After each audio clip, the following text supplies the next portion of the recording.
Hi, I'm Villain Theory, And I'm Villainette. and we would like to invite you with us on our Marvel Champions World Tour. Although, to be specific, we are not going around the world playing Marvel Champions. Not yet, anyway. That would be really cool, though. Well, we might need a GoFundMe for that one. Yeah, well. But what we are doing is we are going around the world of Marvel Champions, touring everything the game has to offer, playing every villain and every hero. Although, to be specific, we are not playing every hero against every villain, because that would be like 65 heroes per villain, and ain't no one got time for that. Absolutely not. But we are playing every villain chronologically, and this was actually your idea, right? It was, yes. And across the course of our journey, as a team, we will play every hero at least once. Trying to divide up the aspects evenly to make sure that we don't overdo the aspects with each wave. Except we're implementing that kind of in hindsight, because Villain Theory played too much aggression in this first episode. Yes, he did. I had some anger, I had some feelings that needed to be vented. I don't know, it was an aggression kind of time. It really was. It wasn't really. But we'll get into that as we go. And heads up, gang, this is basically a podcast, so if you're watching on YouTube, there is no camera and few other visuals, just the sweet sound of our accents in it.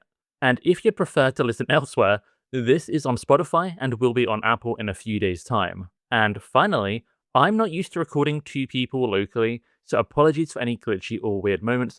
Hopefully those will be gone by episode 2. Now this episode is all about the core set and wave 1. Normally we'll just do one wave, but the core and wave 1 only have 3 villains each, so 6 villains made for a perfect length of challenge. So we're going to recount our experiences of playing all the core set villains, the Green Goblin scenario pack, and good old Wrecking Crew. Basically, all the bad guys before Rise of Red Skull. We're playing chronologically, which means Rhino first, but the heroes will be in an order of our choice. Although through the course of our tour through the earlier stuff here, we will play all of the core set and wave 1 heroes at least once. Slight twist. We're playing with Standard 3 and Expert 2. Yeah, Expert 2 has definitely been impactful, as you guys are going to hear about. And throughout the series, we cannot go back and play a hero we've already played individually. So if I've played Captain America, the Villainette still can play Captain America in the future, but that one is kind of used up for me and I can no longer play Captain America. So I think we should get into it. Let's do this. We started off with Rhino, and what's your first impression, memory of Rhino? How did you enjoy the experience? These wave 1 and core set villains weren't how I remembered them. Okay, so Rhino surprised you. He did, but we also use their normal mod sets.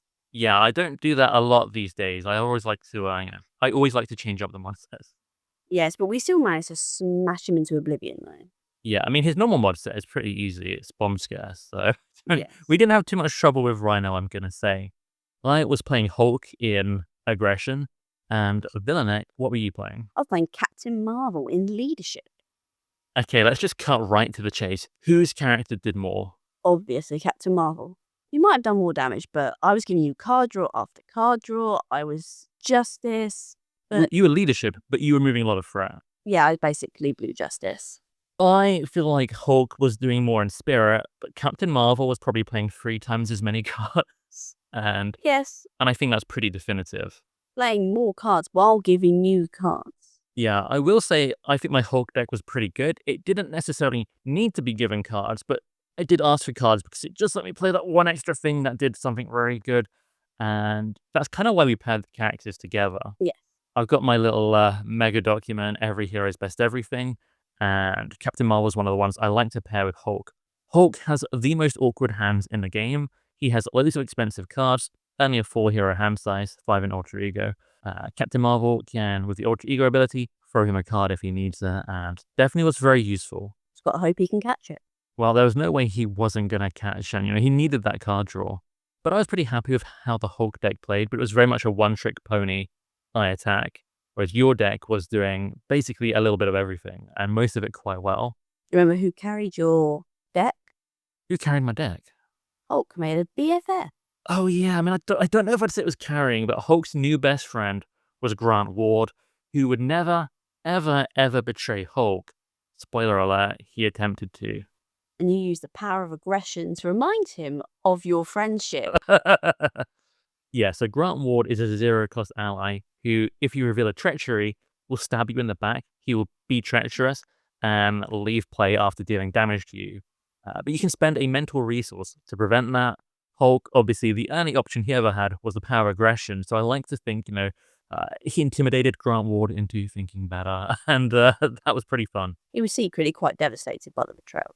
Yeah, Hulk may never recover and trust anyone ever again, which is actually pretty thematic to some of the comics I've read, where he feels quite betrayed by people. But I was getting a lot of like Frankenstein's monster vibes. Yes, I think so. So how did you find Captain Marvel? Captain Marvel's always enjoyable for me, especially in leadership when you can span the ball with allies and you can kind of do a bit of everything. You quite like a little army of allies, and you quite like playing a lot of cards, I think. I do. I like that having an impact. Yeah. I found Hulk was fine, but, the cards didn't do much, I just did damage, I decided I would play Hulk for this challenge, so Villainette doesn't have to, because I know she doesn't enjoy him that much, and I'm not his biggest fan. But let's get back to Rhino. Yes. Did you find him interesting? No, not particularly. He's quite bland. He's kind of a bit like Hulk. He just likes to smash. It was quite almost like a mirror seeing Hulk and Rhino together, because neither of their cards have many words, and most of them say, do this kind of damagey thing, or don't do much at all. And I think between Hulk's cards and my turns, being very quick, and Rhino's cards being very plain and quick to process, it was kind of like we were speed running the game because it was over so quick. But we didn't rush Rhino, although as Hulk, I did kind of just do damage after damage. I don't think we rushed him. I just think the turns were very, very quick. Do you remember how long the game took? Was it like half an hour? Yes, it was half an hour. Yeah, it's quite quick for our two-player games. We like to talk everything out. And traditionally, I'd say we fight like villains in the top half of difficulty with weird mod sets. So Rhino with Bomb Scare was a different change of pace. And Expert too. Yeah, Expert 2 was interesting. Definitely some of the future games we're going to talk about, I think, had a very big impact. So for this challenge, Villainette is the note keeper, the note master. And is there anything we missed talking about Rhino, Hulk, and Captain Marvel here? Rhino ended up on minus 18 health. Okay, yes. So when we fight villains, we quite often go to like minus hit points, to play all our cards out on the final turn. And it's kind of interesting to see how much extra damage you can make. Sometimes it's barely any. Sometimes, rarely though, it's exact. Specifically in two-player, because there's two of us, it's very unlikely we get the precise amount. And sometimes we do like 10 extra damage, 20, 30, 40. It depends on the game. And this one, Rhino definitely got stomped pretty hard. What was your highlight of the game? I think the general experience of playing Hulk and not having terrible hands was really good. I don't think I had a single card left over I couldn't play on any turn, partially in thanks to Captain Marvel. Would you like to hear mine? Go on. Do you remember when Rhino schemed for just one? And Oh, yeah. you said, and I quote, he has a tiny brain. And I said, at least he has one scheme. Hulk can't even thwart. Yeah, that's pretty rough. Hulk had even less ability to, affect the threat. And the worst thing is I played Now I'm Mad, which is the aggression card, which when you're under half health, which I was, gives +1 attack, but -1 thwart. So I actually had -1 thwart. So I was like, Hulk's brain wasn't really engaged on anything other than attack. So I had to eat my words on that one about Rhino. We were stunned into silence. That was really funny. I think that's probably one of the best things I've ever done. Yeah. You're pretty popular when you were last on my channel. We should have shouted that out. You did a tier list with me ranking our favorite heroes. And not only did you roast me about 10 times in the first 10 minutes, but everyone in the comments said you were their new favorite content creator. And yet you won't help me with my own channel. I mean, we can do it if you want to.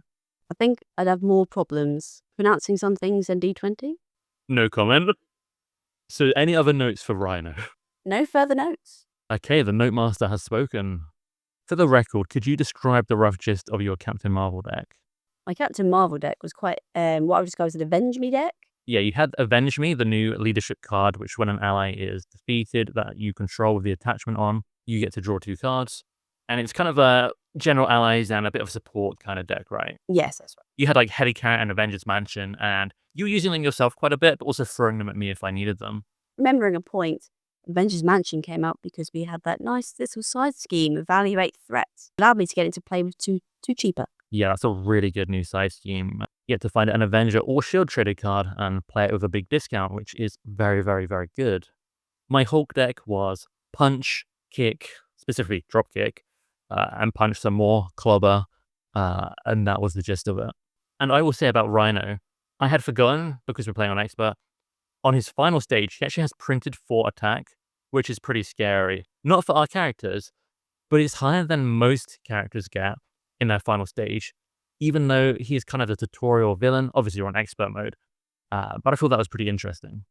We also had no problems with the main scheme. Yeah, he's got that tiny main scheme, but in 2-player and with all the threat removal you had, it was absolutely no problem. I don't think I went Ultra Ego once, but that is because you helped protect me as well a little bit, because my 18 hit points ran out. Yes, it did. Because I wasn't defending, I was just attacking. We were getting smashed in the face by a Rhino. Yeah. In our second game, we obviously fought Klaw with his standard modular set, Masters of Evil, but of course, Standard 3 and Expert 2. That's right. You were? I was playing Black Panther T'Challa, and we had one slot kind of in this series of fighting these 6 villains. With 2 of us, that means 2 heroes per villain. There are only a total of 11 heroes between Wave 1 and the core set. And I say only as if that isn't the biggest number we're going to have in any episode, but it basically meant we had one character slot free. So you ended up playing... Shuri. That's right, Black Panther, the new one, Shuri. So we could have both Black Panthers fighting Klaw, who's known for stealing vibranium from Wakanda, and we could use the team-up card. Once again, you were aggression. Yep, you're going to see a pattern here, guys, but we'll change it up. We've got better characters, aspects planned out for the next series of villains. Once again, I was Justice, but this time I was Yellow Justice. Normal Justice. Yeah, you were actually Justice this time. Yeah. So I was playing a Firepower deck, and that is a card which is a 1-cost aggression event, and you exhaust a bunch of weapons, and you deal 3 damage for each one exhausted. Being Black Panther, I have Panther Claws and Energy Daggers in the deck, which benefit me for Wakanda forever, but they don't have to exhaust for that purpose. So exhausting them for firepower has no downside, and I supplemented that with, I think there was a couple of pulse grenades, like sidearm and a shield sidearm, a couple of things for the allies, maybe Yarnborn. I think I had 6 weapons total, which I thought would make it already consistent to get to 3 weapons in play, which I think I actually achieved on turn 2. So I was set up for full power firepowers really, really quickly. And my deck was very much boosting up Shuri's fort stats, so she'd be able to get the most threat removed possible to make sure that Black Panther T'Challa could do whatever he needed to do. Yeah, and you had Justice served in that deck to ready up and stuff, right? Yes, that's right. And the more you can use your basic ability, the more you trigger the special, and so on and so forth. And you had Dora Milaje as well. I did. Yeah, very fun allies. With the Koye boosting up more stats to make sure I can remove even more threat. Yeah, and I mean, I think he did that really well. I contributed a little bit more than that with T'Challa than I did with Hulk, and also mostly my own defense as well, I think. I think that worked really smoothly. What did you think about Klaw? Klaw himself was not really a problem with only one upgrade coming out. The problem was actually the threat, even though I tried my hardest to keep on top of it. It was side schemes galore. Yeah, we did get a lot of side schemes quite early on, I think. You think you were fighting Red Skull. It was just, they were everywhere. It's interesting, you know, as well, because both our characters do want to go Ultra Ego, which can also increase the threat. You know, I wanted that Golden City card draw. You wanted that Elephant's Trunk card draw. Yes. But I don't think we were ever in too much danger. I don't even think we lost the first main scheme. So, you know, the threat was there, but it never actually really hurt us. We did have 4 side schemes out with 2 with hazard icons at one point. Was that because of Expert 2? That was because of Expert 2. Yeah, there are points in some of these games where everything is fine, then you reveal cruel intentions, and what should have been 1 encounter card becomes 3 encounter cards. And I think I remember that. I think we both revealed a side scheme each at least, and I think there was already one from before. So, in one villain phase for T'Challa, you had Cruel Intentions, which gave you an extra encounter card, which brought in your Nemesis from a boost from an activation, and your side scheme gives an extra encounter card to the first player, which was you, and then I also had your obligation. Yeah, Klaw getting 2 boost cards, 1 being Cruel Intentions in this case, and 1 putting a counter on, Pursued by the Past and triggering it, wasn't great. Absolutely not. So all of the bad things were happening, and Yeah, definitely the combination of Standard 3 and Expert 2, when things line up badly, because we did across the course of this challenge, you're going to hear about some even crazier stuff. We did keep getting our Nemesis out from the boost effect. We did, yeah. We've used Standard 3 a lot. I'd say in like maybe 30 to 40% of our games since it came out. And we have had the Nemesis out as a boost a lot, but it feels like across this run of 6 villains, it happened way above average. Oh, it definitely did. Yeah, so that wasn't great. But Claw overall, I think, is a really solid villain, really fun. He feels like a full villain, unlike Rhino. All his cards are a bit more interesting. Yeah, with Rhino, apart from you getting smacked to very low health, I didn't really feel in danger, whereas with Claw, you never know what was going to happen. Yeah, Claw getting 2 boost cards and the expert boost effects being bad. And obviously, getting those 2 boost cards, probably why we saw my Nemesis come out from my boost ability. A little bit dangerous, but overall, I felt like we were in control of that game, aside from when everything suddenly turned bad. Oh, definitely. But Killmonger being out against 2 Black Panthers who can't take damage from their upgrades was a bit annoying. Yeah, Killmonger is immune to damage from Black Panther upgrades, and that's mostly what we had available that turn. I think we did manage to take him out there. I can't remember the exact sequence of events, but I think it was like a couple of basic attacks on allies, that kind of thing. Yes. Any other notes, No Master? Tell me your secrets. Well, to make some of your hands work, you needed some of my resources.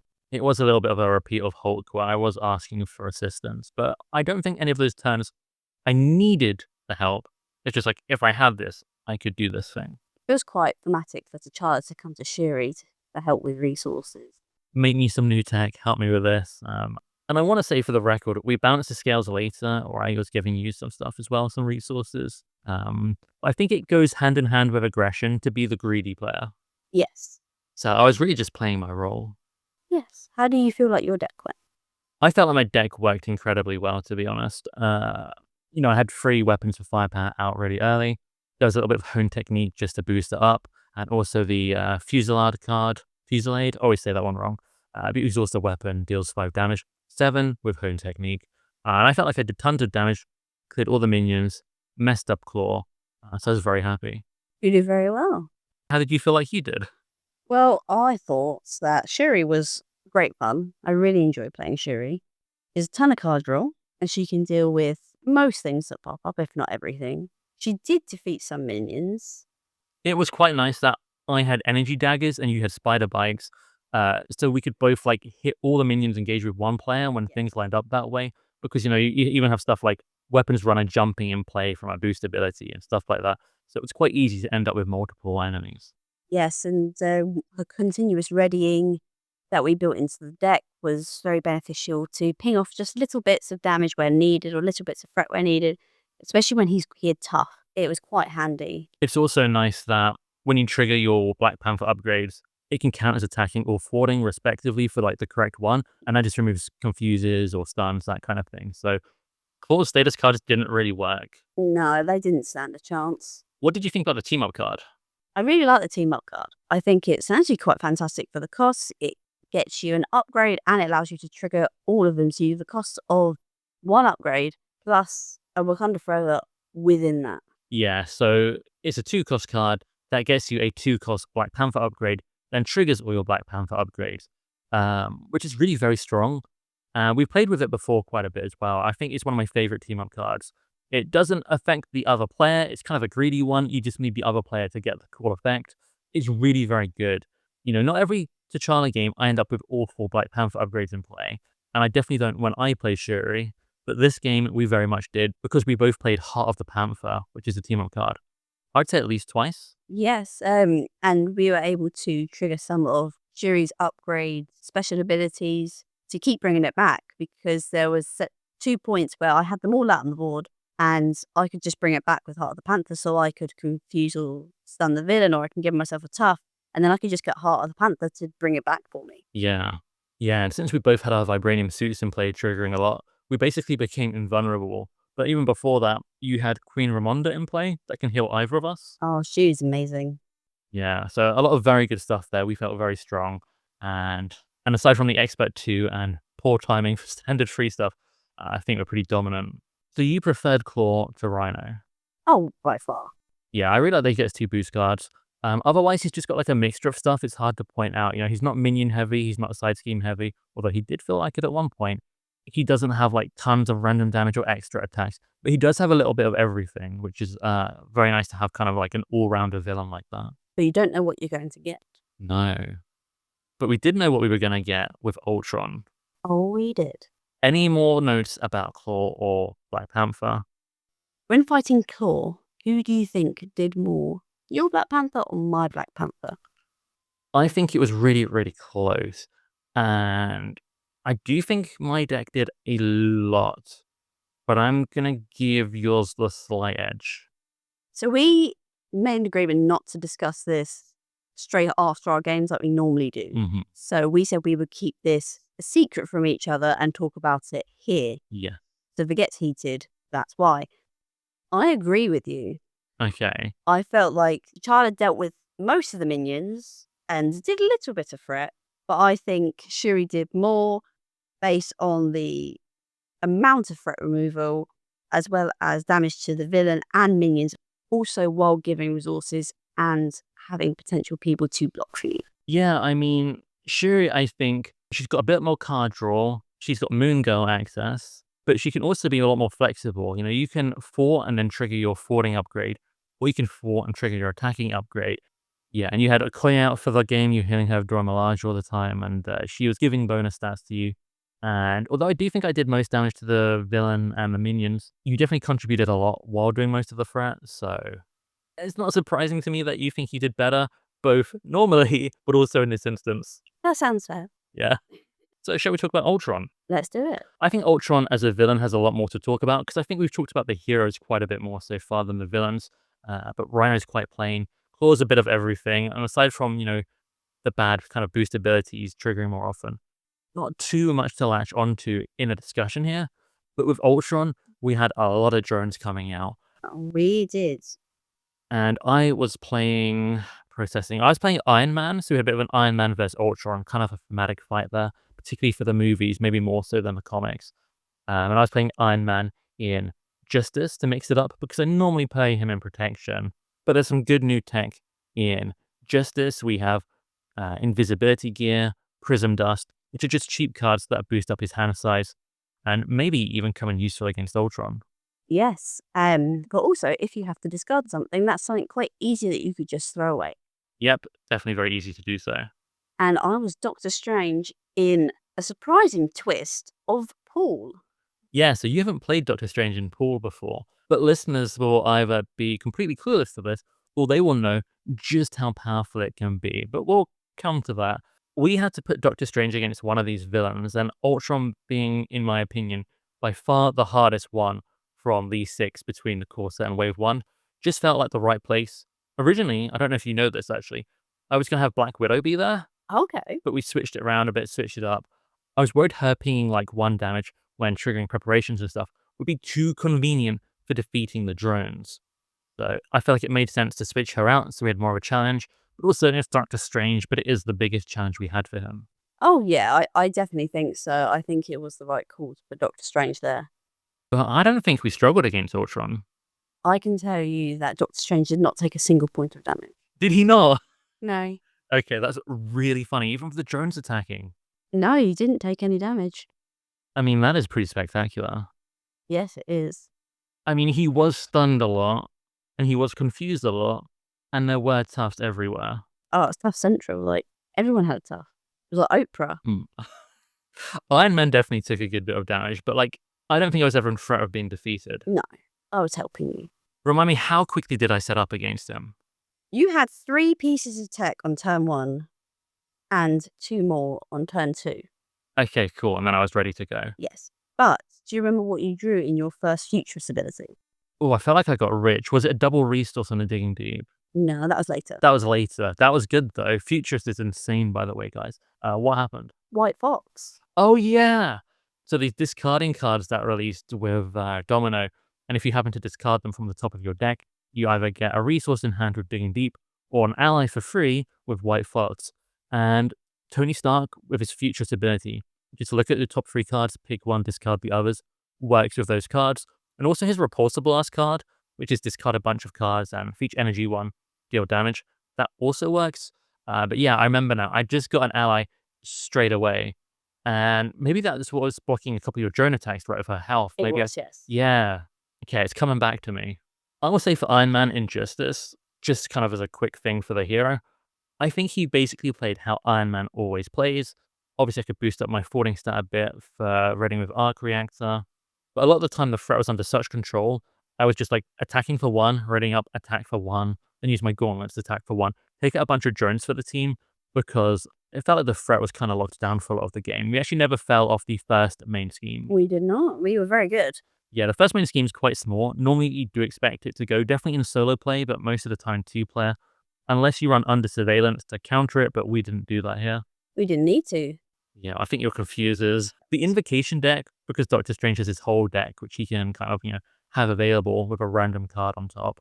All of those cards are very good, and you definitely played that one, the card draw one, the tough one. You played all of those a lot this game, but definitely a lot of confusers. Yes, I did. Do you remember the nap you took during the game? Excuse me? There was one particular round where you took a nap because Doctor Strange's turn took so long you thought I was playing a solo game. Oh, yeah, I remember. You drew 3 cards, playing your event from hand to do so. Then I think you did it with your Invocation. And basically, you end up drawing like 9 cards or something at least. And you had like 2 or 3 turns. Oh, I remember. Didn't you also mulligan or something? So the whole thing with Doctor Strange in the pool aspect is there's a card called Mulligan, and it lets you pay for it. It's a free cost card, and doing so lets you redraw your entire hand, but it has to be the first card you play. So his hero ability says, exhaust and pay this money, resolve the effect on an invocation. He's never actually played the invocation, he's just resolved the effect on it. So you could trigger the invocation deck once or sometimes twice, then mulligan, basically start your turn again as if nothing had happened, except you had, exhaust, but otherwise a whole fresh hand of cards. So your turns in general were doing so much, but that one particular turn was card draw after card draw after card draw. I've never felt so irrelevant on a setup 7 hand size Iron Man. No, you were quite done by the end of my turn. You thought the game was over. It basically was for Ultron. I did really enjoy fighting Ultron though. He felt like he had more of an impact than the other villains despite us doing so well. There was a lot of things to counter and keep up with, namely drones, but also a few other things. Yes. Do you remember what happened to Doctor Strange during the attack phase? Go on. So, like we'd mentioned before, boost effects. Yeah. Boost effects brought in Doctor Strange's nemesis. Yes, this was a thing that happened. And then also during the encounter phase, Dreadpool was brought in. Oh yeah, you got your nemesis set and then your poor nemesis set in the same villain phase. Yes. That was the craziest part of the game. But we did manage to clean all that up, I think. We did. We did very well. Oh, I remember. Your nemesis side scheme grabs an invocation, and you happen to have Vapors of Voltor on the top, which is the worst one. So it got rid of the worst one, held it, and then you had a better one on top of your invocation deck. Yes. We were trying to work out how I could get rid of it because I had to exhaust Wong, and we were like, how do we get rid of this thing? He can't do it. I don't want to use this card. I don't need to flip alter ego right now. It kind of helped me. Yeah, your nemesis set, getting rid of that was really, really good. But we also found a little thing about his nemesis set. One of his cards didn't work. Oh, his nemesis and obligation stuff doesn't quite work. Remind me which one this one was. Counterspell. Oh, this attaches to a hero. Yes, and when we drew this, Doctor Strange was an alter ego. It just does nothing. That's doing counter card. It said attached to a hero and be an alter ego, not a hero, so bye-bye. Yeah, it doesn't surge, doesn't do anything apparently. We looked it up. I didn't remember that. And that was very convenient. So that, kind of helped us. Any other notes, Note Master? War Machine? Yeah, War Machine is Iron Man's signature ally. And I was so excited to get him in hand because you have him take damage and then he deals 1 damage to everything. And I was like, I found my perfect drone slaying card. This is going to really help us for several turns. But he takes 2 damage to use his ability. So at best in this deck, he was going to help us twice, which, is definitely something. But even in his best case use scenario, which is this scenario, he felt a little bit underwhelming to me. I had Arc Reactor, I had my Power Gauntlets. I had ways to deal 1 damage if I needed to. White Fox was here and there, among other cards and allies. They also turned against us. Oh yeah, even more than that. So after my big disappointment, like, yes, I finally got a place where War Machine can be good, but actually he's still just he's better than most places, but mediocre. Since you got your fake sort of second Nemesis set, Dreadpool set, it put a card called Poolized into the encounter deck. And War Machine, after I had played him, basically at full health, and I'd saved him because I could only use him once or twice for a rainy day. Like, if the drones overwhelm us, I'll have him ready to use. So he was at full health. He was. And then Poolized came in as an encounter card, mind controlled him, and he became an enemy minion at full health because I've been saving him up. Devastating. He cost me so many resources. He's like, what, 4 costs, I think? Yes. And I just paid to set up the enemy to get a big minion. You did them a favor. Yeah, well, he got destroyed. They did, yeah. Did any other shenanigans happen? No. Now the question, who did more? Iron Man did a lot, but definitely poor Doctor Strange dominated that game. He did, to the point where we'd run out of characters but tough status as well. Yep, that's a very Doctor Strange kind of thing to happen, isn't it? Yeah, you did really well.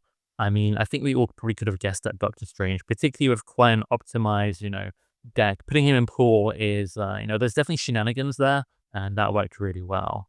I want to talk quickly about Ultron. It is interesting still to see that his third stage is easier than his second stage because he stops bringing in drones. Yes. But I thought we handled his third stage really well anyway, because he does get a ton of hit points, but set up Iron Man, spamming like Repulsor Blast and stuff like that, made short work of him. Do you remember what minus number he ended up on? It was either really close and we speed ran it, just got him over there, or it was like minus 30. -1. -1, so we just cleared that barrier. Did it. That wasn't for a lack of damage though, that was just because we probably obliterated him in a couple of turns. Didn't feel like a struggle to defeat him, I'll say that. No, we kind of had that right last hand, didn't we? Both of us to just go for it. Yeah, so Ultron was the final villain in the core set. Which villain did you enjoy most out of these? Ultron. I think Ultron as well.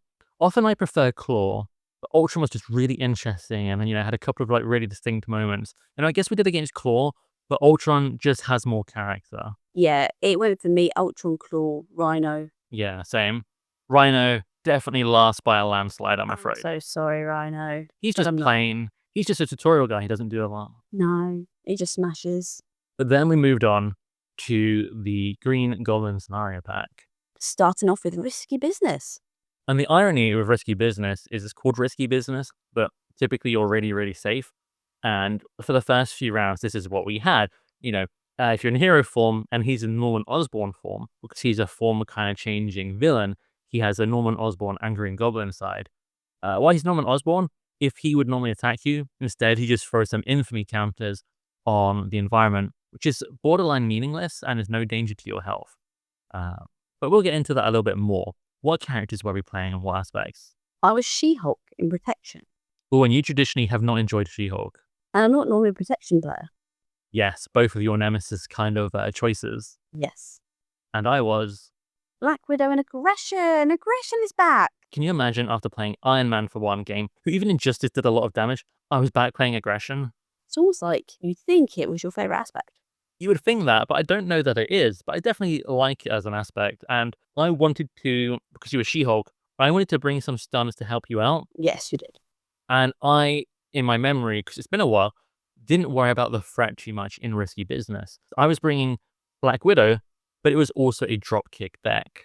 Yes, it was. So talk to me about Risky Business and your experience with it a little bit. I remember it being really easy, but we found bits of it quite tricky. Well, there's a thing that made it tricky, but how did you describe like the first couple of turns? Oh, it was a breeze. We were falling asleep, right? Yeah. You seemed incredibly like bored out of your mind. Yeah, I was just like enjoying my little setups, like sorting myself out. Nothing really happened. I wasn't getting attacked. My precious HP was only getting attacked by damaged by focus rage. But I was there loving life. But then the dark times. Then my boost card, yet again, triggered Pursued by the Past, bringing in my Nemesis with boost card timing.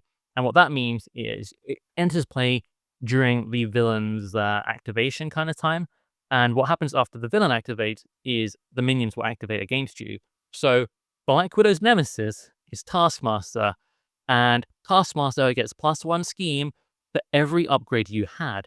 And because we had been falling asleep against this completely unthreatening Norman Osborn, I had stacked up 8 upgrades, most of them preparations, and Taskmaster schemed for 8 because I was alter ego at this point. I just flipped down for some greedy card draw and stuff because it was all going so well.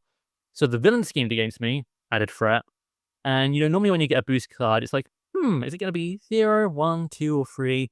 It basically, because it brought in Taskmaster and he schemed, it might as well have been 8 boost icons. And that main scheme popped incredibly hard.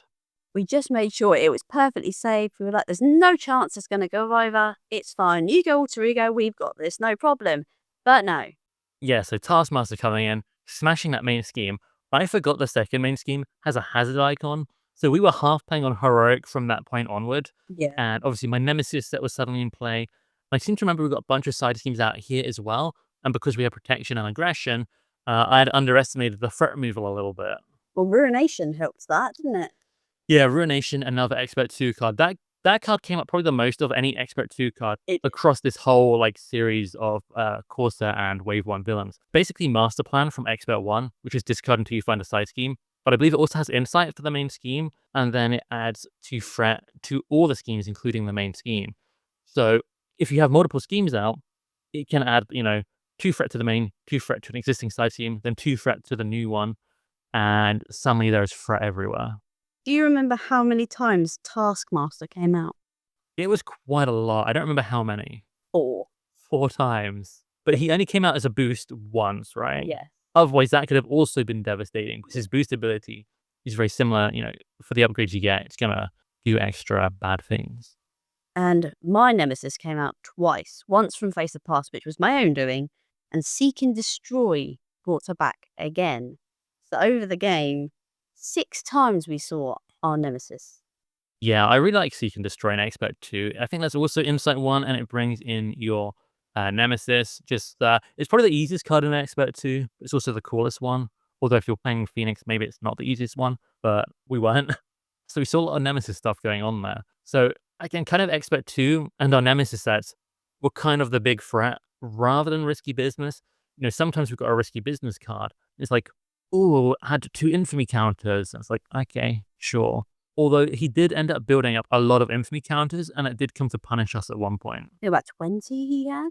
Yeah. At one point, there's this bad thing happened to every counter. I don't remember the exact card, but we handled that fine, but it definitely could have been easier if we hadn't been so chill with it. Yes. And we also had our obligations out as well, both of them. So at points we did have to play a little bit of catch up. Yeah. I think what made this a lot harder than it should have been is that my deck sucked. No comment. So I didn't really anticipate this thinking ahead of time. And this kind of plays into me not trying to counter the scenarios with the heroes and decks too much so we get more of a true experience. But Black Widow's preparations aren't really very useful against Norman Osborn because he doesn't attack, so attack acrobatics doesn't help you survive. And although I can trigger it if he schemes, I have to be in hero form, and it's just an advantage to be in hero form, so we have to draw advantage for that to really start happening. The minions weren't that bad, and I had an attacky She-Hulk, so I wasn't really triggering Widow's Bite all the time. And Grappling Hook didn't matter too much for a lot of his own cards because they were so weak. So I didn't trigger that many preparations this game, and if I could trigger them against Norman Osborn, he can't take damage. So my 1 damage ping, unless there was a minion already out, didn't have anything to do. Didn't use it much. It was quite unfortunate because, when we did eventually flip him to his Green Goblin form, I had a dropkick deck. We wanted to stun him so you could attack him. Yes. So he was only attacking a little bit as well. So, I don't know, attack acrobatics, I probably could have used them 1 or 2 more times if I really wanted to, but I never really needed to in those moments. Fun fact, you are incorrect. Oh? Gobbo never attacked at all. He was stunned so many times, he did not lay a single point of damage on us. Well, that's the thing. I did say he didn't get to attack as much. And I guess that's because we stun locked him and then flipped alter ego and things to make use of that. We did have some confusers around. I had Psylocke as an ally. I don't know if I actually played her, but I definitely used covert ops almost every time it came up because of the threat situation. Yes. You did use Psylocke once. Okay. Yeah. So I did get her in play. I thought so. I remember I had to pass on her early on. I think I actually chose to play Agent 13. Yes. That was because he was in Norman Osborn form at this point, and I wasn't worried about anything. I wanted the greedy extra, radiating effects from Agent 13 because she can ready shield stuff. Starlet was in 2 of your decks, and this was the time you played her. Cool. So it's the other deck that I had to truly pass on her. Yes. What did you think of Risky Business overall? I'm not going to rush to go back to it, if I'm perfectly honest. Yeah, the early game was super boring. The encounter cards, I don't think were that interesting. I think the premise of the scenario is interesting, but it's really our Nemesis sets and Expert 2 that made it a challenge, particularly Taskmaster smashing the main scheme in one hit. Yes. I did forget that when you knock him to his third stage, the one revealed on his Green Goblin, the damage cannot be divided to allies or anything. No. So I'm a 9 health character. We knock him to Green Goblin form the first time in stage 2. You take 4 damage. You can split it up, but I took some of the damage. Second time, I had to take it on my identity, and I believe I went down to 1 hit point. Did. I wasn't too worried because his cards aren't that threatening. I wasn't worried about taking any unexpected damage, really. I mean, it could have happened from the Expert 2 card. We haven't talked about Slug It Out, which exhausts you and surges, but also deals 2 damage. But that wasn't, didn't come up then. I think we maybe calculated it wasn't a threat. I wasn't worried, but it was definitely a little alarming to suddenly be at 1 health. Yes, because you were ready to put it on your allies, and I was like, read the card. Yeah, the hardest thing in Marble Champions is to read all the cards. It's a problem all the time. I just thought it worked like the first one as well. So it's been a while. Risky Business has to be one of the scenarios we have played the least lifetime, despite it being such an old scenario. I think Risky Business, Wrecking Crew, and the Collector #1, I barely remember what happens. Well, you're going to have to look forward to Collector, but we did end up playing Wrecking Crew, which we'll get to shortly. I'm going to say it, your deck did way more than mine because the preparations barely got to trigger. And, when it comes to Black Widow aggression versus readying She-Hulk with giant stats, readying She-Hulk, I think, completely outclassed me. Oh, yeah, there's no doubt about that. Cool, let's move on. Did you not want to hear what happened in our final turn? Ooh, remind me. This is why you're the Note Master. Exactly. Your memory sucks. Thanks. He had 4 counters left on him because the turn before She-Hulk had brought it down from 20 to 4, and there's 2 guard minions. You were very kind and you took out the guard minions and 4 counters plus you did 2 damage on Goblin. To be specific, he had gone back to Norman Osborn and had these infamy counters, Yes. which had gone crazy out of control all of a sudden. So we had to bring those down to get him to become attackable again. Yes. Which you helped out with the guard minions so I could clear the rest of the board. And he had 32 health remaining, and I was like, right, okay, let's go. She-Hulk managed to smash out 52 damage. Yeah, that was awesome. Because you're not a She-Hulk fan. Absolutely not. But I think she did really good threat removal. She helped block a few times to have allies and different things. And her damage was absolutely devastating. Split Personality is a very good card. Yeah. In the right form. So I knew in the first game you liked Captain Marvel. I knew in the second game you liked Shuri. Yes. I knew in the third game you really liked Doctor Strange. Yes. And I had kind of sort of allocated the heroes to make sure you had the ones you enjoy more.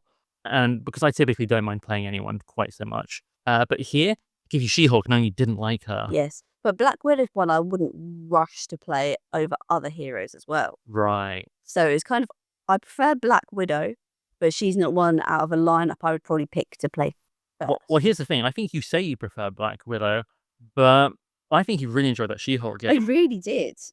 I really did. Has it changed her in your estimation? I think so. I think now they've made it so her Superpower strength. that one. Superhuman strength. That's the one. It makes her a lot more enjoyable. Just getting that huge damage out. Yeah. You can be pretty consistent with that, especially if you plan for it in 2-player. If you just have a decent amount of stuns handy, you can almost consistently just huge attack anyone without losing that stat boost. Yeah, and the amount of damage that you can do in one go with a ready and a ready and a ready, like...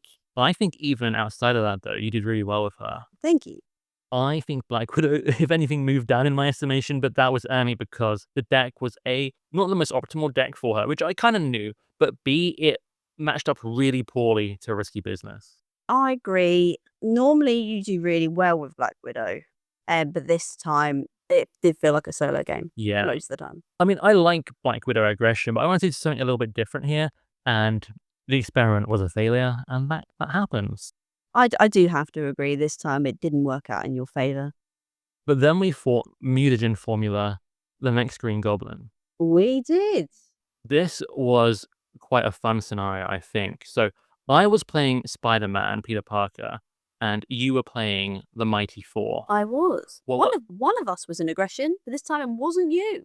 Yeah, finally I wasn't in aggression. I was in justice. And a bit like Black Widow, I play Spider-Man in Justice. I played him in that aspect quite a lot historically, but I wanted to try something different. So I made what I was calling a Spider Sense deck. So it's using things like global logistics, practice ploy, blindfold, all the ways to look at the encounter deck, mess with it, and block what it was trying to do. But the problem I had is that all my threat removal ended up in my opening hand and my final hand of the first deck pass. So the middle couple of turns, the threat removal was just non-existent. I wasn't drawing like anything except maybe 1 or 2 allies. So that was pretty dire. So not going to say that was my best experiment either, although it was hindered by bad luck. Yes, I think your shuffle definitely needs improvement. Yeah, I need to stack the deck a little bit. Yes. You haven't got the Villainette touch with the shuffle. Yeah. So I think your 4 deck did pretty well. Yeah, I thought it was a very good scenario to put Thor in because pretty much every round he was just drawing cards and cut more cards and more cards. Yeah, I said I didn't want to set up to, counter, like, say, Ultron too easily, but Thor really needs minions to really get the full Thor experience. So, like, we totally leaned into that. Mutagen formula, full of minions, and on expert mode, you start off with a bunch of encounter cards in front of you. Yeah. I feel like we probably got something in our notes about that. Yes, turn 1, Spider-Man was attacked. Yeah. You remember what your boost card was? I'm gonna guess Cruel Intentions. It was not. It was Ruination. Oh yeah, it doesn't have 4 boost icons. 4 boost icons. But I had backflip. You did have backflip. The thing is, I often take the first villain attack on any character just so I go into the subsequent player phase ready. And health is kind of a resource. Give myself more of the early game advantage. So if I didn't have backflip, there's a decent chance on most characters I just would have taken an attack, and it would have been like 6-7 damage. Yeah. Spider-Man does have a good defense stat. I might have used that, but since I had backflip, beautiful damage block there. Really pleased with that. You were right about Cruel Intentions though, because it came up in our first encounter phase. There it is. We both got Obligations and Cruel Intentions. Fantastic. So just to lay out for people, expert mutagen formula, at the start of the game, you deal 2 face-down encounter cards for each player. Then you get your normal encounter cards, so it's 3 encounter cards each. But Cruel Intentions becomes 3 encounter cards itself. So at that point, we had 8 encounter cards in our first villain phase, basically. We did. It was crazy. Yeah, that's, it doesn't normally go that crazy. It's because Expert 2 was there. But it can go very crazy, and I think that makes him extremely dangerous. And, actually ups his overall difficulty a lot. Outside of that, he's fine. But that is, potentially games can end before they've even got off the ground. Do you remember who broke your heart during this game? Who could it have been if it wasn't you? I would never break your heart. Good answer. You can stay on the podcast. Yay! Thank you for allowing me to say on something. That was my idea. Scarlet Witch broke your heart. Yeah, so game 1, Hulk had Grant Ward, his new best friend forever, right? And Spider-Man thought Scarlet Witch wasn't going to be a problem. And my whole kind of thing here is that, to explain the Justice Scarlet Witch ally, she has 2 threat removal, 3 hit points, but when revealed, you have to reveal the top card of the encounter deck, and if it's a treachery, basically have that bad effect happen. And with my deck, with so many ways to look at the encounter deck and mess with it, I didn't think she was going to be a problem. But the problem was, I was desperate for threat removal because A, the start went terribly, but B, all my threat removal was not to be found. So I took the risk of just playing Scarlet Witch. You did? Suddenly my Nemesis set came out. Well, thanks to Dark Designs. Yeah, so I had to reveal Dark Designs, which puts 1 counter on Pursued by the Past, and if that brings in your Nemesis, that's all it does. But suddenly, my Nemesis set was there. And Vulture, Quick Strikes. Fortunately, I think I was Alter Ego. You were fine. But he also takes a card from each player's hand. But I think you had already had your turn. So you didn't lose a card, but I did. So suddenly... Which card did you lose? Oh no, remind me. Spider Sense, Enhanced Spider Sense. Yeah, I was hoping to keep that, I think, for the following. Yes. But if you had not done that with Scarlet Witch, the card would have been Thor's boost icon, and Loki would have come out. You would have got card draw from that, but he would have punched you in the face as well. He would have. What's really funny is that Enhanced Spider Sense can block a when revealed effect, but only when you reveal the treachery and Scarlet Witch discards a card and triggers the when revealed effect, but you're not revealing the whole card, so I don't think it worked, or that would have been a really good combo. If you were in hero form when you did it. Also that as well. Yes. But you managed to defeat Vulture absolutely fine, and he went to jail. Oh yeah, I had the Raft out for, it's probably the best card in the game for global logistics because there's no downside to exhausting it. There was a problem that came up later, though. Do you remember? Yeah, I got caught off guard, or the standard free equivalent. Nowhere is safe. Yeah, nowhere is safe. And of all my cards I had, the one that I felt like was most expendable was the Raft, because I think I had was it Helicarrier? Yeah, I didn't want to get rid of Helicarrier or anything like that. So the Raft had to go. So Vulture broke out of jail. You didn't even have your web shooters out, otherwise you would have chosen one of those probably, but you didn't see them. Things lined up quite poorly. They did, unfortunately for you, but your psychic powers were there, weren't they? Oh yeah, I made some incredible predictions. I managed to track what was the last card in my deck, also what was the last card in the encounter deck when only one card was left, purely by random memories. I haven't done this card, and it was. And I was incredibly impressed with myself. I was patting myself on the back. Yes. It's like the meme, handing myself a medal. Yes, he wanted me to pass it to him, but I said no. Yeah. But I had a sense of deja vu. Something that had happened in a previous game happened in this game. Something from a Nemesis set came into play, but it couldn't activate against Spider-Man because he was in Alter Ego and it only works on heroes. Yeah, this definitely feels like a relic of the Corsair and Wave 1, where these cards mention hero instead of identity, when it could have just said identity and worked fine. So because I wasn't in hero form, just nothing happened. A reference that is sweeping swoop. Yeah, couldn't swoop into Alter Ego with me, so that was good. But Mutagen Formula overall I think was really fun. I don't love the overwhelming start, although it definitely makes games interesting. But all the minions coming out I think are really fun. Minions are my favorite type of encounter card. There's always something to do, always something going on. And some of these cards have a risk reward, discard these cards. And if you find a goblin, it will come out. And if you don't, you don't. You've kind of got that anticipation about what happens. How did you find Mutagen Formula Green Goblin overall? He's generally one of my more favoured villains to play because you never know what you're going to expect. You can never know if he's going to smack you into oblivion. You don't know what's coming. So I think he's quite a good villain to play if you want a surprise. Yeah, I think that starting off those encounter cards, definitely who knows what's going to happen. Do you remember how much health he ended up on? I feel like we did a good amount. I feel like you as 4 went crazy on the final turn with all the card draw for minions and so on. I'm going to guess -20? Close, -15. -15. I feel like you did a lot that turn. He needed 28 damage to be defeated on the last turn and Thor did 39. That's actually really good. It is? I think where I was desperate for threat removal, I didn't swinging web kick very much at all this game, which is Spider-Man's thing he's kind of almost most known for, in addition to defense and backflips and so on. Because I was just desperate, putting everything into whatever threat removal I could find, because I had too much encounter card control, which didn't line up very well because all my shield cards were in the bottom half of my deck as well. The shuffle betrayed me big time. But overall, I think a really fun game. Now the question, who did more? I hate to say it, but I struggled so much at the first half of this game that it's definitely 4. Agreed. Particularly with your spectacular ending damage. So we're on game 5. It's 5 for 5 to me. Yeah, now, I will say I did take on Hulk on purpose. I did give you Shuri. I don't want to hear your excuses. But I thought Spider-Man, despite the minions in this, I thought I was going to outclass Thor. And I did arrange the encounter deck a lot in the last half of the game. It made it pretty safe. We kind of had cruise control enabled for the last half of the game, which I do think was largely part to Spider-Man. But Thor definitely did more overall. Yes, I even had to use my allies to help you with some threat. Yeah, we were desperate for threat, just in that middle. I had 3 copies of Infiltration. They were all in my first hand or my final hand of the first deck pass. Some of my Spider Tracers, by the way. And that was a lot of my burst threat removal. I'm booking him onto a shuffling course after this. That's not... Okay. I need it. You really do. Any other notes about Mutagen Formula? No. But I do think if you haven't played him yet, go and play him. If you haven't fought him now, go fight him. Yeah, he's fun. Then we fought Wrecking Crew. We haven't fought Wrecking Crew in a very long time, so I didn't know what to expect going into this because I couldn't remember anything. I remembered a lot of it, but not everything, so there were definitely surprises. I couldn't remember how to set it up. I had a comment that Wrecking Crew, the setup takes longer, it puts people off playing it. I'm going to be honest, you just grab the 4 villains, you've got 4 decks. You don't have to put any mod sets or anything in them, though. So you don't need to find sets you you just give them a quick shuffle because they're quite small sets. They're very easy to shuffle.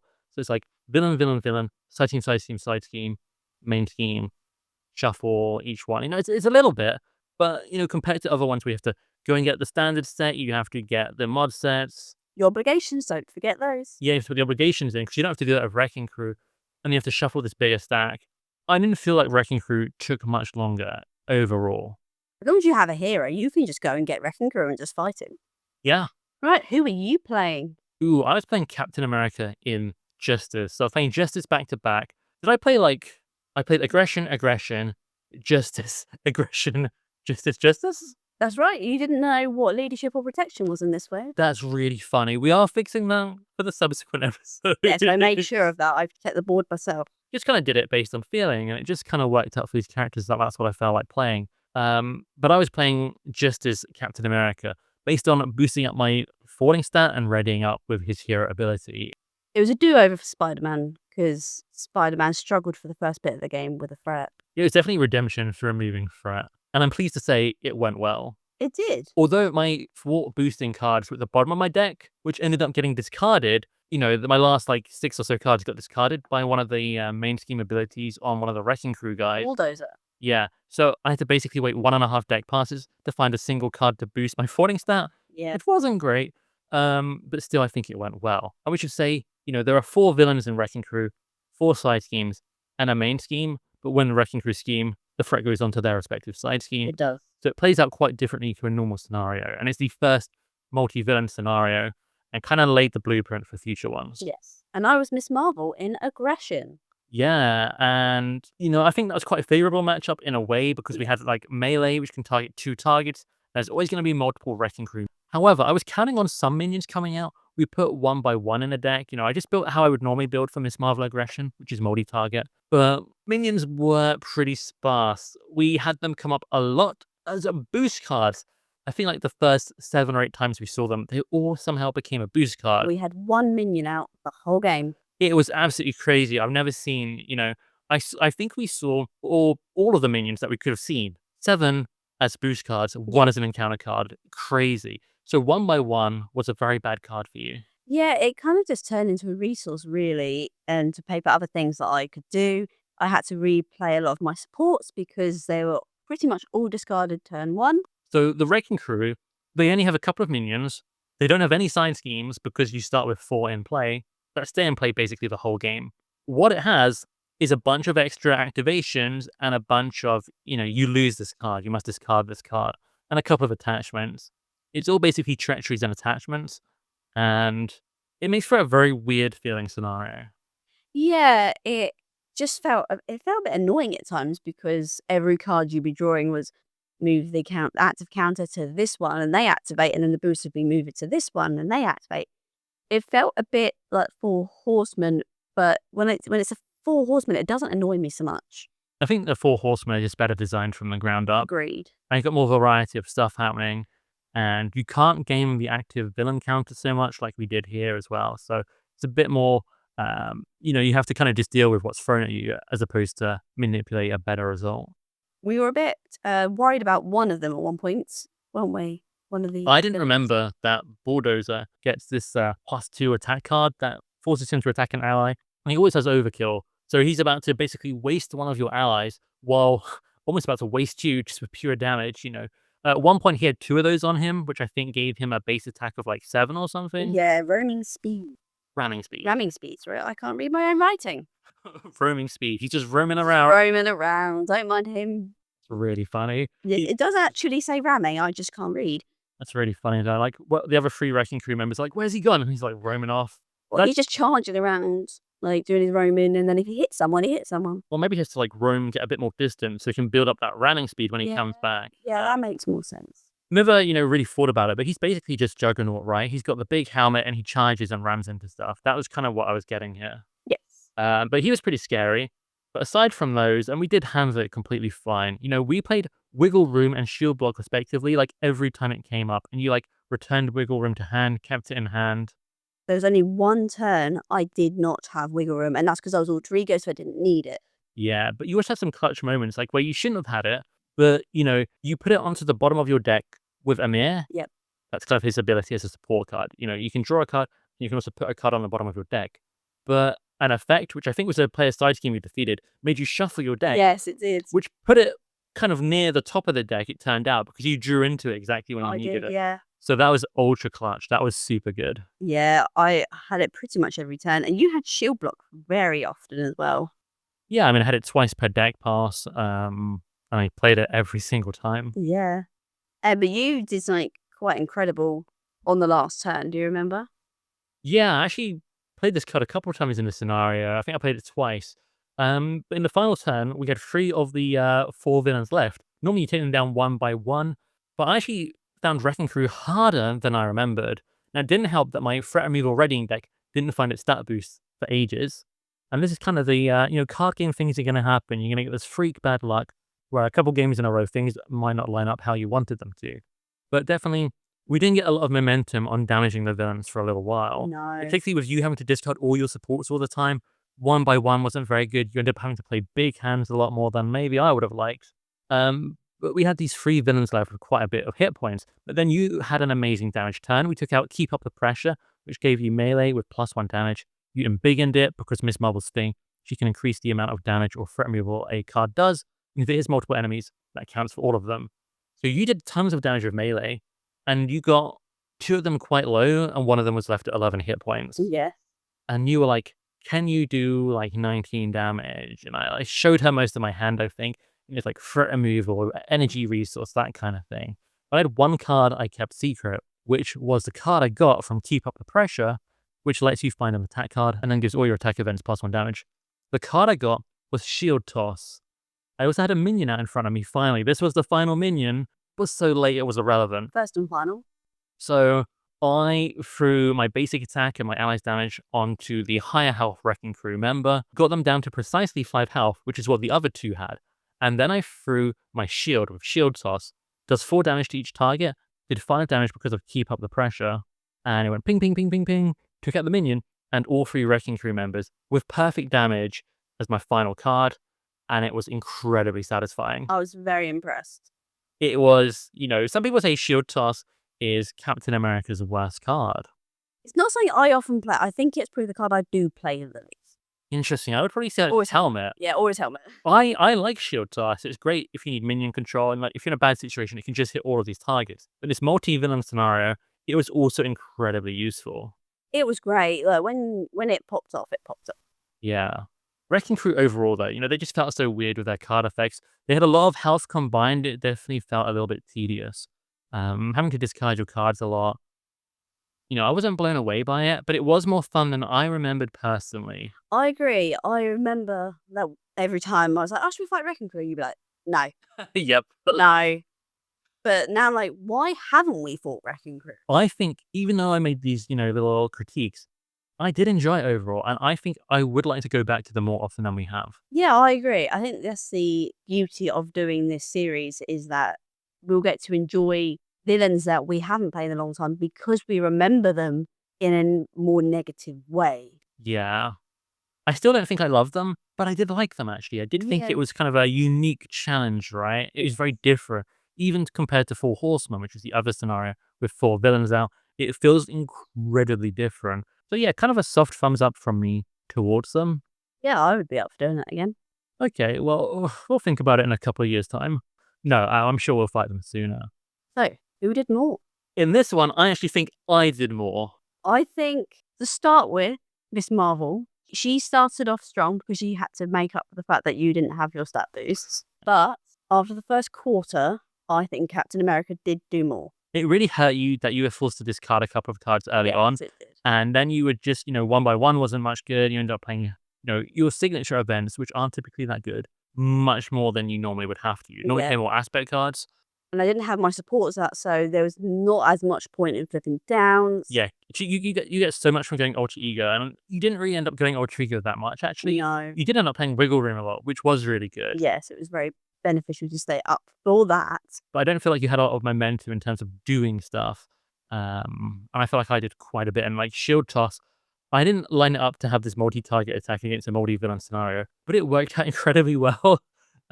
Which I don't mind too much because I have so much health. Like I think it helps to maybe quicken that scenario a tiny bit. I solidly think Captain America did more. Yeah, I do think so overall that he did do more. So it's 5-1 to me. Yeah, but I mean, I did take on Hulk and give you Captain Marvel and Doctor Strange, and I don't know if I want to keep score. You probably want to keep score, don't you? I want to keep score. Oh, okay. Okay, but then you have to play Iceman and Nightcrawler, and I'll get Magic and Bishop. All right. Yeah? If we're only playing each character once, maximum, I had to make sure we had the ability to play these characters in their respective wave. I had myself down for Iceman and Nightcrawler. You're going to take it on. I've got my hand out offering to shake it. You guys can't see it. She's staring into the distance. It's what I'd call a smirk full of regret. It is a smirk full of regret. She's refusing to shake my hand so far. Let's see how the next wave pans. Oh, yeah, I called your bluff there, okay. You did. I would say overall, I really enjoyed revisiting these villains, particularly I would say Rhino, Risky Business, and Wrecking Crew. We don't play very often whatsoever. No, we don't. So that was really refreshing. I think all the characters we do play quite often, with maybe the exception of Hulk and Doctor Strange, but I'm not a stranger to them. I have played them plenty myself. Yeah, I think some of these you play more than I do. Yeah, I don't feel like I made any hero discoveries, but did you enjoy any heroes more than you thought? Well, we talked about She-Hulk, right? Yeah, She-Hulk's probably the biggest one for me. I'm normally a bit unsure about She-Hulk, especially protection as well. So to be able to enjoy the She-Hulk deck the way I did, I thought was quite interesting, actually. Yeah, also, I'm glad that worked out that way. I would say I enjoyed Captain America a little bit more than I sort of remember. I don't think he has anything super unique or super special, but just a combination of everything is really satisfying in a fun way. And getting to shield toss, defeat multiple enemies in one go, incredibly fun. It was very satisfying. Talk to me about the villains. What was the villain that surprised you the most? Like, in a good way? I think Wrecking Crew, to be honest. Nice. I think so too, for me, to be honest, as well. Rhino was just pretty plain. Risky Business, I think Expert and Nemesis sets really, I did enjoy it because of those. But there were some really awkward moments. Yeah. And my deck wasn't fun. I think if we replayed it, it obviously wouldn't be the same. But I think the one that we played would be more fun because of the chaos that happened. Yeah, I mean, Taskmaster just pushing it to the final main scheme with that hazard icon really just made the whole game a lot more interesting. So, yeah. I think the last time we did play it, it was over in a couple of rounds. It was just he was destroyed. Yeah, you can basically just build up, then you flip into Green Goblin, kick out the whole stage, do it again and win. Yeah. But this game was a lot more chaotic. It took a lot longer than Rhino. Do you have like a least favorite hero or deck you played, or a least favorite villain? Least favorite villain was actually Rhino. I am going to agree. I just think it was pretty plain. It was very vanilla. Yeah. He was very just one-track minded. Like, it was very, I'm just going to smash. Mm-hmm. Which is obviously what Rhino does. I just would have hoped for a little bit. Something more engaging. Yeah. Because you kind of flip over an encounter card, you basically know what you're going to get. Mm-hmm. If it's one of his, you go, okay, he's going to do this now. He's either going to attack, get a little attack boost, or get a tough status card. Or it's like the weakest minion you've ever seen. Yes. Did you have a least favorite hero, or does nothing stand out to you? Ooh. What, the ones I've played? Yeah, because you played Captain Marvel, Black Panther Shuri, the only non-core / wave 1 character we played here, because that's just how the heroes worked out. Then you played Doctor Strange, then you played Thor, and then you played Miss Marvel. Interesting question. I think I know the answer. Should we do 1, 2, 3 and say it at the same time? Okay. 1, 2, 3. Miss Marvel. Yeah. Which I didn't think I would say, because She-Hulk's in the mix. But I did really, really enjoy playing She-Hulk. Yeah, and I think Miss Marvel, because all your upgrades got stripped away and, there were no minions and, it's an aggression Miss Marvel deck, I think that definitely had an impact, in my opinion. Yeah, unfortunately so. Like, if there were minions, it would have been a brilliant deck. I would have to do everything that I needed to do. If my supports didn't keep getting taken away from me, like I'm grounded and having my phone taken away, like, it would have been amazing. And, like, she would have been further up, and I wouldn't have been able to say who my least favorite was this time.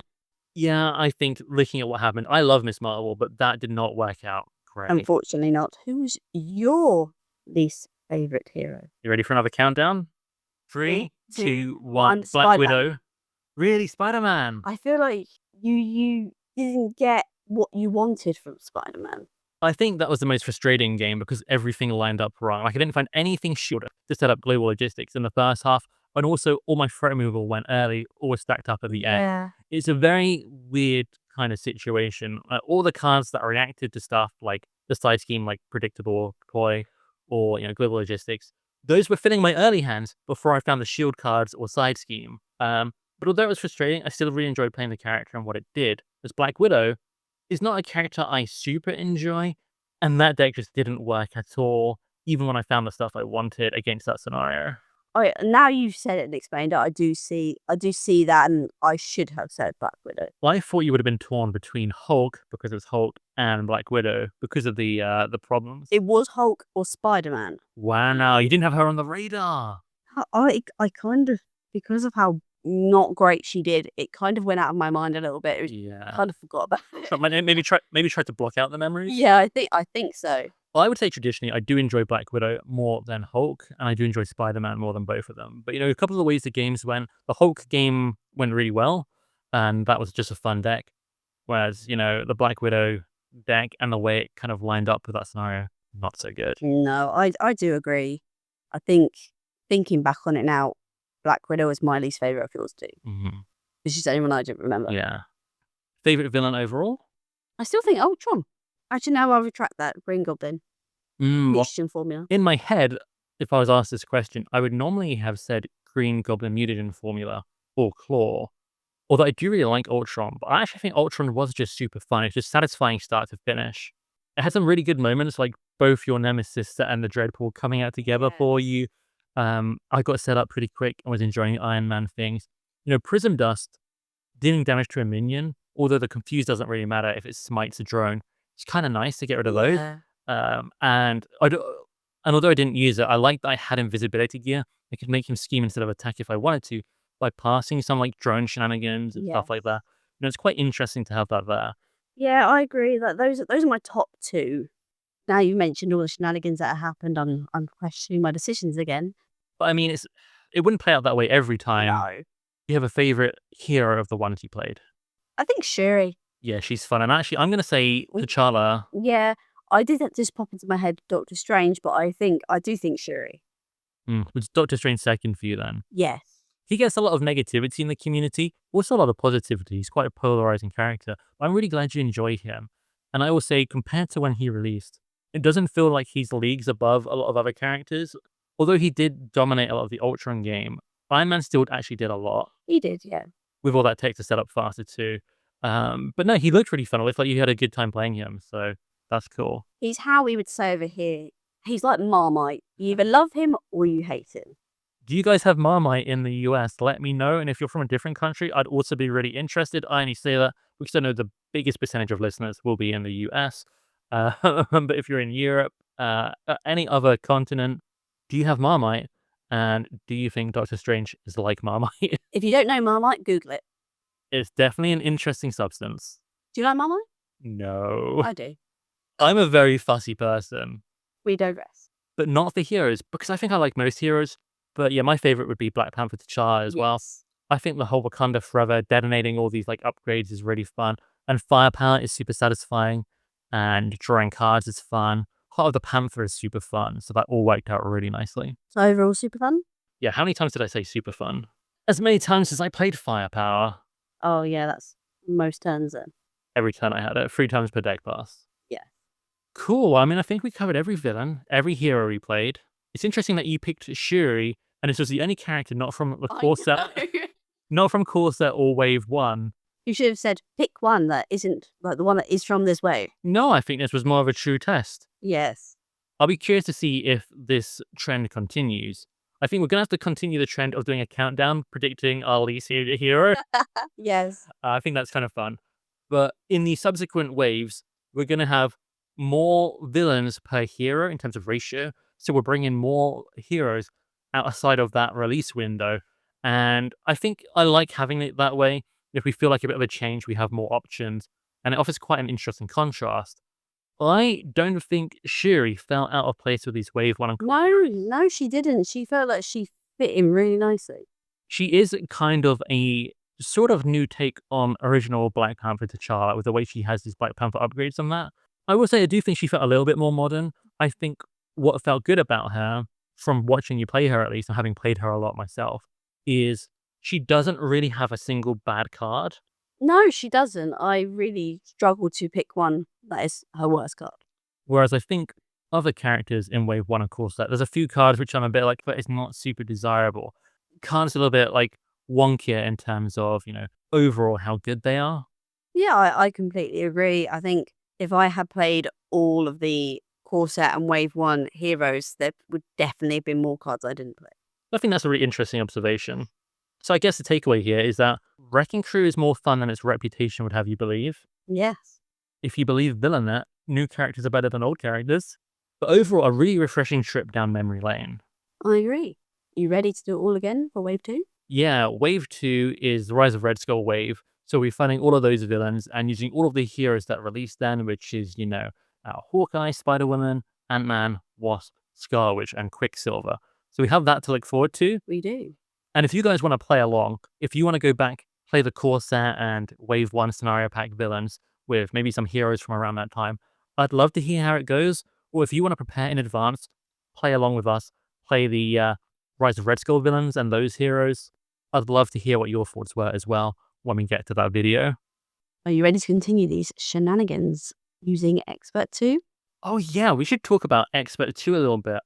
We normally use Standard 1 or 3 and Expert 1. We do. We almost exclusively play on Expert, except if we go to like a local game thing and they're playing on Standard. How have you been finding Expert 2 overall? Do you prefer it to Expert 1? Hit me. I'm a little bit more used to Expert 1 than I am Expert 2. So every time I turn over an Expert 2 card, I'm expecting an Expert 1 card.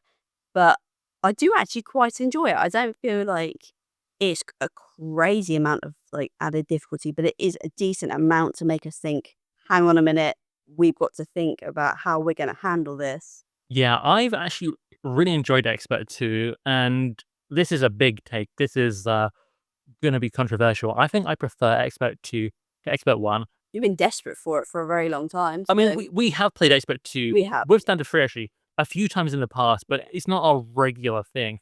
But playing it like 6 games back to back, and we've actually just done another game where we used it as well. And I actually did a couple of games with a friend of the channel, Dan the Crow. I did a couple of games with him with Expert 2 as well. And I am loving it. It just makes such an impact. I love that it brings in your Nemesis as well. So the Nemesis is having more of an impact, along with Face the Past being obviously a very prevalent card in deck building these days. But Expert 2, getting to see that Nemesis and all the cards making a big impact, whether they are a boost card or a encounter card. Cruel Intentions does feel like quite a lot. I think a lot of players, it will turn them off from the experience. But I think at 2-player, having 2 players to soak it a little bit. But I do think with we generally do have pretty good decks, and we work as a team really well. I think it's added a sudden kind of the villain gets a bit of a surge of momentum, which they are quite often lacking. It makes the scenarios less static. I think it also it spices up the game quite nicely. So I think we were playing Expert 1 for such a long time that we kind of almost could game things. Like we knew what was coming. I think we might have just been getting too good at the game. Who knows? I mean, we play for years, and my decks are, they're kind of decent, I think, most of the time. So that definitely helps us. Yes, you're very good at deck building. Don't ask me to build a deck. I think we're going to. Oh, God. Because at the time people are listening to this, they know my Marvel Champions Academy is releasing, and it might have already been out or coming out after this, but there's deck building videos. So I want you to watch those videos and build me a deck. Build us both decks. I would just rebuild Adam Warlock Bad Allies. We don't talk about that. We'll probably talk about that when we get to the Mad Titaness Shadow episode. But yes. But yeah, I think that about wraps up this episode. Thank you so much for joining me. I know you had to travel a long way. Yes, from the sofa to the chair. Oh yeah, we're sitting over at my little recording desk, and yeah, I really enjoyed revisiting these characters and villains, and a lot of fun. Looking forward to the next episode. Hopefully, all you guys have enjoyed this at home. If you want to join in, like I say, please do. Let us know what you think in the comments, and see you next time. See you soon. Bye.